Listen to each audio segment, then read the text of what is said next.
suspicion. We'll be right back, guys. Ladies and gentlemen, we are back. We are back. Lauren Reed live on Water Ice Radio. It's your boy, Jay the Gentleman, with Miss Lauren Reed right over here. And it's time to get into the Let's Talk About It topic of the hour. Let's do it, everybody. Yes. All right. So, again, tonight we have a beautiful young lady here. Mm-hmm. Her name is Holta Tegu. I got it right. Yes, girl. Oh, I'm on Holta a roll Tegu. tonight. After a ratchet recap, I've been calling you all types of stuff. Then mess the whole name up, right? But she is an educator. She is a fitness instructor. Yep.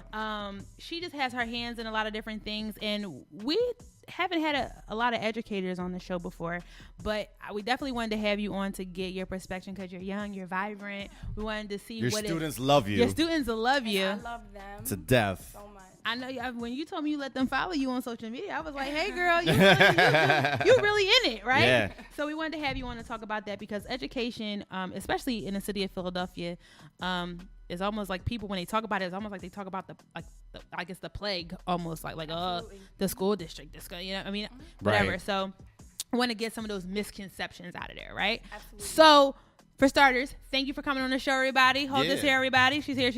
Thank you for having me. Oh, no problem. Let's just kind of like take it from the beginning. How did you get your start in education? Great. So I have been teaching for 9 years now. Mm-hmm. This is my second year as an assistant principal. Mm-hmm. Before that, my background is in mathematics, so I taught math for 7 years. I'm not from this country. Mm-hmm. I came here when I was 8. And Okay. I say that because that's a very big reason as to why and how I got an education. Where from? Albania. Oh. Okay. Hey, okay, so when so my parents, as a lot of immigrants do, they wholeheartedly believed in this idea of the American dream, Mm-hmm. right? They were taught to believe that, anyone who comes to the United States has an equal opportunity to be successful. Sure. Mhm. As long as you work hard, regardless of what you look like, regardless of anything else, or any marker of identity. I wish we had that mentality as Americans. Yeah. But anyway. But the reality is, right, that is not like that. Correct. So the American dream isn't actually a thing, right? Right. So they realized that when they came here, and I realized that through my trajectory in school, Mm-hmm. in my own experience in school. I went to a school that served predominantly in African American students. It was a Title I school, so basically what that means is it serves a high concentration of students that come from low-income families. Okay. Very similar to the school that I'm at now. Mm-hmm. And then going from that into a magnet school like Central, Mm-hmm. you live firsthand, right, the inequalities that exist within our education system. Shout out to Central. So, I have a lot of shout friends. out to Central. I have a lot of friends. who What went to class Central. were you? 265. Hey. 265. I gotta ask Tiffany what class Yeah. she was. I don't know, but go ahead. So going from that type of environment to Central, you start to have questions. Sure. You know what I mean? The middle school that I went to, there was a lot of fighting. So when you're talking about this Cardi and Nikki situation, like Yeah. that was an everyday thing, every other class thing, and that was the norm. A lot of the students that attended that were around me didn't really care about education, right? And so for me, that was instilled in me because my parents solely came here for that reason. Right. And so I had no other option. Right, I was going right. to be the top of my class. I was going to go to Central. I was going to go to an Ivy League school, and that was my only option. And you did. And I did. But, that wasn't the reality there, right? Right. And so then going to Central, that was a culture shock for me. Okay. I was like, okay, here's a lot of students that actually want to be here. They want to learn. Teachers are actually teaching. And it's pretty They're diverse there, right? It is very diverse, Yeah. which is very reflective of the real world, right? Right. Our schools are so segregated now. That's a topic in and of itself, Right. And how problematic that is. They're more segregated now than they were back in the day. But nonetheless, make a long story short, I always valued education because it started at home. But then I lived, the inequalities that were happening within our education system throughout my own trajectory. Okay. And then at Penn, I didn't go to school for education. I went to school for international business. Okay. So essentially, I was an a business major, and then a Hispanic studies major. Studied in Barcelona, did the whole, whatever. Study My abroad, senior then. year, I heard about Teach for America. Yep. Not sure if you guys know much about Yeah. it. I have strong feelings about it. I'm not going to go into it. See, I was So going to it's do been- it, I was gonna and do- I I- know those feelings. I was gonna do it too because I have two people in my life who have been through there and they have strong feelings too, Right. and I feel like the sentiments are the same, but we don't have to go into it. But that's a whole. We can come back to it. Yeah. So I did Teach for America because I worked with students all throughout college. Obviously, like education was really important to me, but I saw it kind of like a lot of people and this is one of my issues with Teach for America, as an opportunity to do this for 2 years, and then I knew that I was still going to be able to get a job on Wall Street and do the whole business thing eventually. But when I got into education, I realized 2 things. One, I was really good at it, and 2, I was needed because there aren't a lot of quality educators, and most importantly, it was very difficult for me to leave when you fall in love with the students that you're teaching, and you know their stories, and you realize how passionate you are. So that was the turning point for you. Yes, I was just about to say, because like you said, you were international business, so that's a real shift right there. So like, why was the education portion? Why were you so passionate about it that you wanted to make that shift? And that's a great question. So when I was actually in it is when I realized that, you know what, I cannot leave. So even though you're only required to do 2 years under Teach for America, that was just not an option for me. I was like, this is it. My first year was a very emotional year for me. I just have to say this. Teaching is a 24/7 job. And I need to make that very clear for everybody, because I think that there's this perception around teaching where it's looked at as this job where, if you don't know what you want to do with your life, then you become a teacher. Right. And that's just me being you just always do it. You can always be a teacher. And the reality is, it's not like that. Nah. I was a really good teacher my first year. And now that I'm a coach and see what most first year teachers go through and compare that to my experience, I'm like, wow, it was heaven for me. Like I had none of these issues, and it was still emotionally, physically, mentally draining. I would literally drive home and I would be in tears. Oh my God. Just by like the stories that my students would be sharing with me. It is an emotional job. It's a 24/7 job. My students have my number. They contact me. They need homework help. They contact me. They FaceTime me. You become families with their families. Right. And when you're passionate about it, it's hard to leave. So good. So I want to segue into, you just kind of said it's a 24/7 job. Because you are literally speaking the story of someone that I know personally that went through the same process. How do you turn it off? If you have, you have to live your own life at some point, and of course you have your own fitness situation going. We'll go into that soon. So how do you turn it off?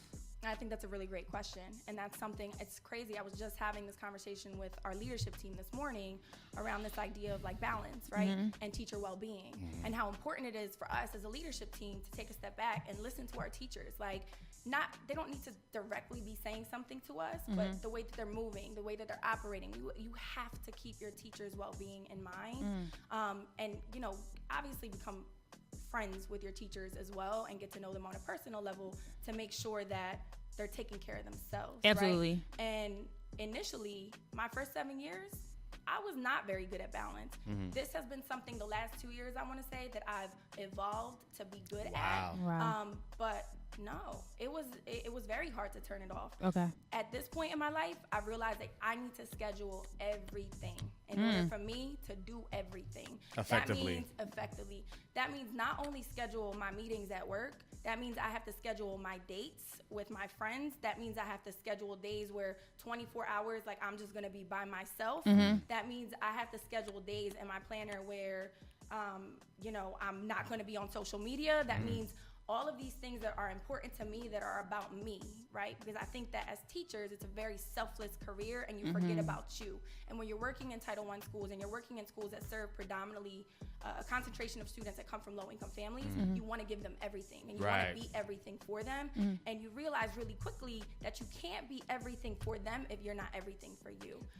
If that makes sense. No, you have to take care of you in order to be your best self for them. Right. That's life. But I have a question more so for the parents of these children that do you find it difficult to get them involved with their school and whatever, or is it surprisingly easy, or like what would you say is the relationship and getting the parents involved with their kids' studies? I absolutely, and I'm not just saying this, if you look at my IG comments, there's students' parents on there. Okay. They are like family to me. And we have to shift this narrative, especially about parents of Black and brown students. There's this narrative that's out there that says they're not as involved, and that's not true. In fact, they're more involved, and they want to do well. And sometimes they can't do as well as they want to do because of them having 3 jobs, right? And them not being able to be there how they want to be there for them. Right. But they genuinely care about their students' education, and when you're connected with them and you reach out to them, not for negative things, but for positive things. Like, you know, introducing yourself, having authentic conversations with them that aren't parent-teacher conferences. That's not an authentic conversation with a parent. And the way that you're going to have those authentic conversations is to really get to know the kids. Like, I've been to students' homes.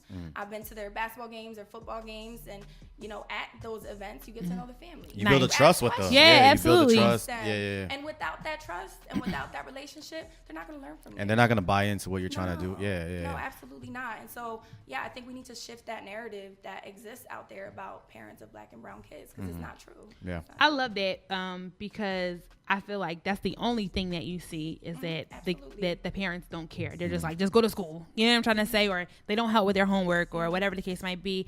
But also not knowing what's going on in this household. Like you said, some parents could be working 2-3 jobs. It's not that they don't care. You know what I'm trying to say? Or they don't ever come out to like PTOs, the PTA stuff or things of that nature. So I love that you touched on that. We want to take a really quick, short break, but I kind of want to touch on really quick when we come back. Before we get into the fitness portion of it, the misconceptions between charter versus public school. Okay. So you work for a charter school. I do. And there's people feel like there's people who are all about charter and there are people who are like, boo, charter schools, whatever. So I kind of want to get your opinion on the difference between the two. Sure. And I mean, you're right in it, so who else so you kind of would know, like, and why do we even need a charter versus a public? Why can't the same education that is that are in charter schools be in our public school system too? Right on. But we'll get into that, okay? So after. Yep. Real quick break. All right, we're going to go to Ace Hood real quick. Jay's Good. Hustle Hard. I put the remix on here for you because there was a lot of good people on the remix. Okay. All right, everybody. It's your girl, Lauren Reed, right here on What Ice Radio. We will be right back. This conversation is good. Ain't it? Yep. All right, guys. And we're back, everybody. It's your girl, Lauren Reed, right here on What Ice Radio. And that was Beyonce with Formation. Come on, ladies. Let's get in that formation. That's why I picked that song. Fair enough. All right. So let's get back to this interview. This topic is really, really good. We have Holta Tegu here. She is an educator. She's also a fitness instructor. We definitely want to talk on the fitness piece of it because I kind of feel like the two go hand in hand because I feel like you need stress release. You need one to cope with the other. But I just wanted to kind of give you the opportunity to kind of break down the difference between charter and public schools for the people who don't really know the difference. You don't know. I kind of do, but I kind of don't. No, I appreciate you for being honest. Yeah. So there are actually 13 different types of schools out there. I don't know if you guys knew that. Is that even needed? Mind blown, 13 different types of schools. So I'll just clarify the difference between like the traditional public school versus the charter school. Right. Okay. All right. So the traditional public school obviously is your neighborhood school. Yeah. So they're serving the students that live within the perimeter of that school. They're free of charge. They can't turn a kid down that lives in that area. Right. Cool. Got it. All right. Charter schools, which is where I work at, it offers an institutional hybrid. So what I mean by that, there's aspects to a charter school that are very similar to the public school, but there's other aspects that are very similar to a private school. Okay. So the aspect that's similar to a public school is that it's free of charge. Our students do not pay to attend our school. In fact, we're a Title I school, so like I said, we serve most of our students actually are coming from low-income families. Got it. However, there are aspects to a charter school that are very similar to the private school, which is the fact that the seating is limited, right? And so most charter schools work based off of a lottery. Okay. Yep. So we can technically turn students down, which is one of the biggest things and biggest issues that I have with charter schools. When you say lottery, just a name pick out of hat? Yes, ma'am. Okay. So essentially, a parent, if you wanted to apply, if you had a child, you wanted to have them apply to a charter school, they would have to send in a separate application to that charter school. So there's no way for a certain child to get a leg up. No. Got it. So they enter this lottery, and oftentimes we have waiting lists, right? So Right. we have a waiting list at our school currently. Now, the benefit to charter schools is that because they're not operated on, local, state, and federal funds, they have a lot more autonomy in terms of the curriculum choices and, That's huge. the policies Yes. Right. and the governance. And so that is why, one of the things that I really, really appreciate about charter schools. But I do want to say this about just schooling in general, and this might be a little, intense, but it's something that I feel really strongly about. We always hear this idea about, schools just not working, right? The schools are failing, Sure. right? The reality is schools are not failing, at least in my opinion. They're not failing. They're very successful at doing exactly what it is that they were intended to do since their inception, right? And that is to create a workforce that's actually malleable and that's docile, that's meant to meet the needs of, capitalism, right? Okay. And Correct. corporations, right? And so what schools really are intended to do, all right? And I know, some people might be like, oh my God, why are we talking about this? Because it's important, right?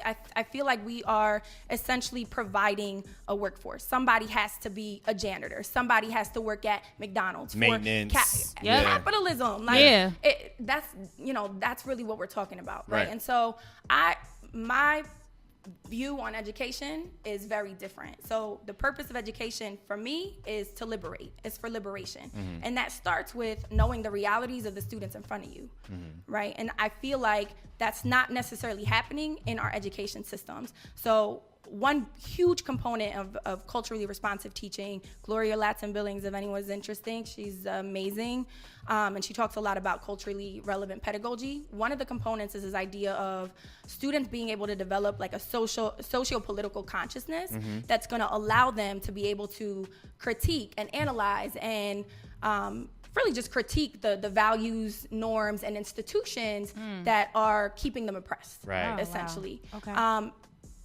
Rarely will you see any teacher or schools doing that. And it's very, very difficult work. So we were talking about, TFA during the break and unfortunately some of the teachers that are coming in, I'm not saying that a white teacher or a white male teacher cannot be successful. That's not the case at all. It doesn't matter whether you're white or you're black. But if you're a white educator, you're gonna need to do a lot of work around knowing, your own privilege and your own, and your biases and your prejudice, right? Gotcha. And really doing a lot of unlearning Right. and realizing that as a recipient of that privilege, right, you are essentially perpetuating, Correct. right, these systems of oppression Right. that Right. privilege stems from, Right. And that's Comes full circle. So how you Yeah. teach needs to be totally different. completely.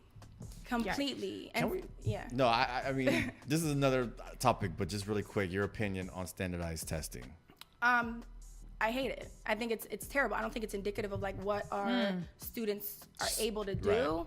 I think I will say this, that I think that, our students can be successful in them. My students have been successful in standardized tests every single year, and I still haven't taught to the test. I've still, taught mathematics with social justice, which is something that's very important to me, right? I've still, taught in the way that allows them to use math to do this analysis and these critiques about their social norms and their values and racial profiling and, concentration of liquor stores in this area versus concentration of liquor stores in that area. So getting them to understand that, you can use math to really become a change agent. Yeah. To understand the world around you, right? And then to actually do something about it. It's like the only subject you can't argue. Like, So I it's was- either right or wrong. Right. And I was gonna, but go ahead, finish. I'll let you finish your thought. Go ahead. No. It's okay. So yeah, it's just this idea around the importance of how we're teaching and understanding that schools as they are today and just the standard approach to instruction lends itself to spoon feeding our children. It lends to them becoming passive consumers.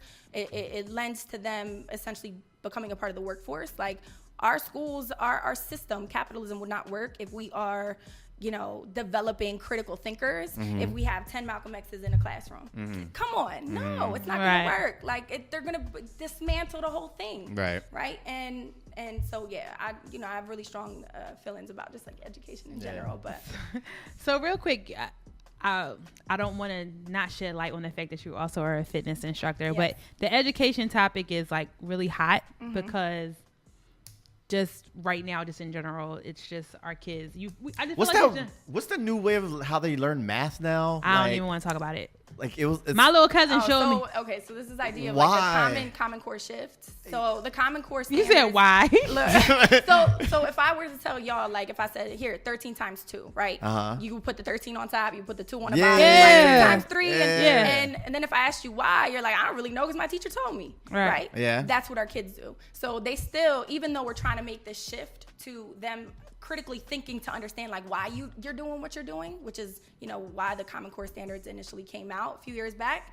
You know, that shift hasn't really happened in classrooms. So yes, there's this new way of doing math, which quite frankly is a better way because, right, it gets at the underlying why so that students aren't saying, oh, it's because my teacher told it to me, but they're actually able to understand why the rule is what it is. So it's a real rule why I'm doing the 3 times the 2 and then the 2 times the 1. But you should, yes, yes. There's a reason why the standard algorithm like exists, but you should be able to show that in multiple ways, right? Got So you can use like area models.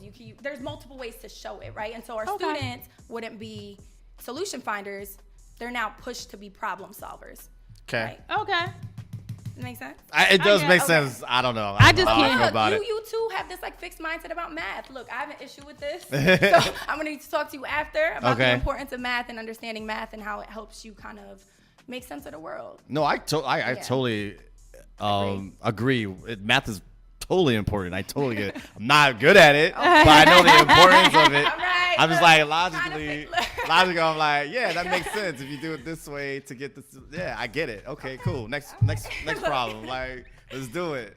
Yeah, no, I totally get it. Yeah. All right, so before we go to a break, tell us how you became a fitness instructor. That's a great question. So I actually started, like I said, as a Zumba instructor 3 years ago.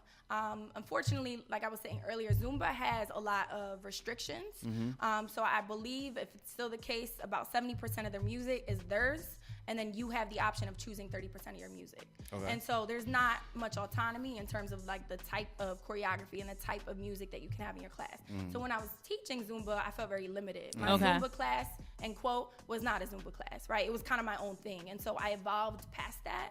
And, you know, I had a few issues with LA Fitness. And so I eventually just wanted to do my own thing. And gotcha. I heard about Lane, so I don't know if Lane's listening, but I love her, and she had a space available at the beginning of this year in January, and I was like, you know what? I need to do something for me. Like, this is what I love to do, and it's the only thing that forced me to work out. So talking about teacher wellness and well-being, I was not working out. People think I work out. I really don't. I don't work out. But I had to force myself to do it. And I don't. So I had to force myself to do it. I had to schedule it into my just planner. talked to someone about that today. It's important. My accountability partner, we like kind of like fell off going to the gym, and I was like, all right, we got to get back. Dead ass though. Dead ass. We really got to get back. So we were like, we got to pick these days that we really going to go. Right. But, you know, we just schedule it just so crazy. That for me was a kind of like selfish or self-full, however you want to, whatever your perspective on it is, way of saying, if I teach, I'm going to get my behind in the gym. Yeah. And it was my way of getting a workout. And so, you know, I started teaching again. So what's your class now? It's not Zumba, so but I just call it Dance Fitness with Holta. Okay. So it's a dance fitness class. It's it's very upbeat. It's very intense. It's like Zumba times 10. And unfortunately, that's a good thing. Am I going to lose weight? You're going to lose weight. You come through. So listen, we're going to get there on the break. Yeah. I need the info. Yeah. So it's definitely I will say, I would not to cut you off, but like you do post like I guess with the people that go to your class, they be sweating. Yes. They be sweating. So I don't need my sweet sweat belt? No, you don't need I'm a that. sweat. You're going to sweat regardless. I promise. You got the room at 100 degrees? Nah, but you don't need it at 100 degrees. If you're... She be playing like dope music. And I know, I just want to go. Yeah. You will. You'll definitely get to do All that. All right, cool. So when we come, we're going to take a really quick break. When we come back, I do have a couple wrap up. I want the people to know where they can find you. I want to know more about your class, like where we can, if people want to sign up for your class. How you balance everything. Yes. We want to know the secrets. I got you. Everybody wants to know. Like, can I still eat what I want to eat and come to your class and be effective? Look, don't ask me, because everybody who knows me is going to be like, girl, she eats like, my girl just texted me the other day. She's like, girl, you eat like a sumo wrestler. But I do. I eat a lot. I do. It's so bad. I need to check myself. So I can be your accountability. Thank you. See? That's why I be doing this. Level up. Right? All right, everybody. Quick break. We'll be right back. It's your girl, Lauren Reed, right here on Water Ice Radio. Yup. And we're back, everybody. It's your girl, Lauren Reed, right here on Water Ice Radio. That was Beyonce and Jay and Pharrell with Nice. Nice. That was Holta's pick. I like that song. Yeah. It's a nice ride flow, but it's still like, I'm about to do this. Straight to the point message. Do anything. Yeah. I can do anything. That's it. She don't got to say nothing else. Yeah. That's true. I like it. But really quick before we wrap things up, we want to give you an opportunity to kind of tell us, like, you have a lot going on. Like you said, teaching is 24/7, and then you schedule your time for your personal stuff, the fitness stuff. How do you, like, even though you schedule it, how do you balance it all? Is the schedule like the core of it? I think the schedule is definitely the core of it. I think that you need a routine. A lot of people just wake up and they don't have a plan, right? They don't know what the rest of their day is going to look like. They're like, you know what? I'm going to have lunch, I'm going to have dinner, and other than that, I'll figure it out. I'll figure it out. Right. If if for those following me, they probably see my crazy schedule. I have one planner for work. I have another planner for my personal life. Right? And so you saw my calendar last night, right? Look, you need it. And then I have a big, interactive calendar in my office that brings that to life for me, because I need to see it, right? Right, visual, yeah. But scheduling is definitely the key. For me, your morning routine is very important. That's something that I've been constantly reflecting on, taking a step back, what's going well, what's not going well, what can I get done in the morning that I don't have to get done after work. I think how you start your morning is very important. Yeah. If you're not already meditating, highly recommend that. That was something that I wasn't really into before. Really into it now. I do that in the morning for like 10 minutes. Okay. Use Headspace app. Great app. Headspace. Okay. Headspace. Another thing that's amazing to get in the habit of doing is listing your gratitude. Right. Just taking some time to yourself in the morning to just list what it is that you're thankful for. That'll shift kind of like your mindset, and it's important to reflect on that stuff. So I don't want to cut you off, and we do have to wrap it up, but I'm sure that you do see some very hard things at your schools, like different situations with your students. Like you say, like you take that all in sometime, right? How do you keep that positive headspace? I think that's an important question, and I think the meditating will definitely help with that. Okay. I think that it's important to recenter yourself. So however it is that you recenter yourself, then always come back to that. And if working out was your thing, work out. And do you believe that light is reflected off on your students? Absolutely. Absolutely. And how you feel about them, more importantly, like those biases that I was referring to, that's going to come out. And they it's know. Come out and like, and they see absolutely. it. Yeah. Kids are so good at reading people. Oh, absolutely. I can't even begin to like tell you like just stories. And it's crazy because you'll know they're right and you can't even confirm that they're right about somebody, right? Right, you right, have right. to be professional. Yeah. Right. Yo, mind your business. Yo, you got that right, like right on the. Stay out of grown folk business. Yeah. Absolutely. So kids could definitely are really good at reading. I was just gonna say, if you could give one piece of really quick advice to someone who's trying to get schedule out their life, what would they need to get started? Just like for really a schedule, I think I would get a really, really solid planner that makes sense for you. A really good personal planner, and I'll shout out Elaine again. I will post this on my story so you guys can see exactly what planner I'm talking about. That's the planner I use for my personal life. That allows you to list your gratitude. It allows you to list affirmations. There's a to-do list. There's a check off the habits that you want to track this week list. So there's 7 habits that I'm tracking throughout the week. And that could be, I want to get 7 hours of sleep. That could be, I want to meditate. That could be, I want to read and expand my vocabulary. That could be, I want to hear a podcast. I listen to a podcast every morning. That's a part of my morning routine. Lauren Live, what up? So, being very intentional about what it is that you want to accomplish, what it is that you want to track, but it starts with having a really solid planner. And for me, I need both. I need the personal, and the work one is crazy. Every minute matters. Yeah. Every minute matters, and I have to plan my life by the minute.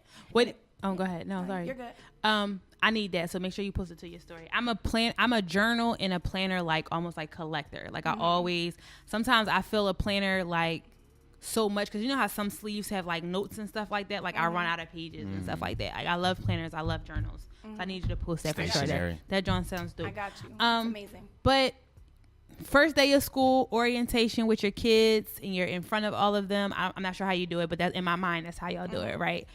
What basically is like your mission statement to your kids when they're coming in here? Like when they're and to the parents. And to like when they're coming to People for People charter school, and Miss, Principal Tegu. We got y'all. No, like insecure. No, I can't. Y'all haven't watched that show. You have to. I've watched the first 2 seasons, but I haven't been able to watch the third one. Oh, you're good. You needed to get it together. A little bit, but you're good. You got time. Yeah. We're at a really good point in it. Right. We're at a really good point. All right. What's that mission statement like? What do you think they like? Yo, I picked the right. I'm so happy my kid got into this school, or this is gonna be a great year for me. One of the things that my students will say about me when they were interviewed about me. I want to say 2 years ago, and I have video clips that I keep that are very important to me. Is they say 2 things. One, she's very transparent. She's her authentic self, right? She keeps it completely 100 with us about anything and everything. Those real conversations that I was just talking about earlier about the education system, about the world that we live in, that sort of thing, that will come out in my presentation some way, somehow. Like they need to know, their reality. Right, they need to be aware of it, and they need to know how they can be a part of that change. Right, and so we don't have an orientation, but we have back to school nights now. And so when I was an educator, the parents would essentially come into your classroom, and you would have a conversation with the parents inside of your classroom, so they get some more intimate time with you. And I think one of my favorite moments in education, and we'll kind of like wrap up from there, is I had parents cry that year, and I will never forget that moment, and I still talk to that parent till this day. And it was powerful, and it was like, wow, like for the first time, I feel like someone's actually aware of like my reality as like a black woman, and you're not even a black woman. And I thought that to me was like really powerful, because you don't have to be a black woman to relate to these students, to our students, to our kids, right? And I call them our kids because I wouldn't let them get away with something that I wouldn't let my kid get away with. Gotcha. But that was really powerful for me, because it taught me, and honestly, it taught me to do more research too, in terms of oppression and just larger, systems of oppression in general. But so definitely talking about like their reality. Got you. And your transparency. And that's really important. So do us a favor and let the people know where they can find you if they want to find you like on social media and follow you and stuff. Sure. So my current IG account is I Smile sometimes. Why? Because I smile sometimes. I don't know. I don't even want to get into it. I never used to smile in pictures. That's what it was. But and there's this other issue around just this idea of like when you're walking down the street and someone like smile. I have a really big issue with that. Like, what you want me to smile for? Like, I'm really confused. Why are you asking me? I had a feeling it had to do with that. I'm not even gonna lie. I had a feeling it had to do with that. Of course. So why aren't you smiling? No. I smile sometimes. For whose comfort? Yours? I'm good. So anyway, so it has to do with that. But also, I feel like smiling is important, right? And it should be genuine. Okay. And I feel like if it's not genuine, then don't smile. Don't do it. Right. And so I'm not gonna smile if I don't feel like I need to smile in that moment. If there's nothing that's making me smile. So I smile sometimes with 3 S's. 3 S's on the end. On the S. Boom. Boom. There it is. Well, we applaud you. We salute you. We thank you for coming through to the Lauren Reed Live Show on What I Ask Radio. What you're doing is important, especially for the kids. Love when someone's out here doing something for the kids, right? But we need that transparency in our schools. You're touching the kids, you're touching their parents, which is dope too. So make sure, tell them about your fitness class real quick. What's your fitness class called again? Dance Fitness with Holta. Okay. I'm really, really excited to get back into it. I took a break because the studio where I was at, they unfortunately did not renew their lease, which made me really sad. But it happened at an opportune time because school was starting. So I'm like, this is kind of nice. Look at God. So anyway, I'm getting back into it. I found a new studio. Okay. It's on 954 North 8th Street. Dope. I will post information soon, but it's going to be on Tuesdays at 7:30. Boom. And then we'll go from there. I'm adding 2 more classes. She's going to add 2 more classes because I can't come on Tuesday. Yeah. I got to do this. But only for you. Yeah. And me and my girl, we coming through. Right. Information. Yeah. Right. Yeah. I'm going to make Nima come. We're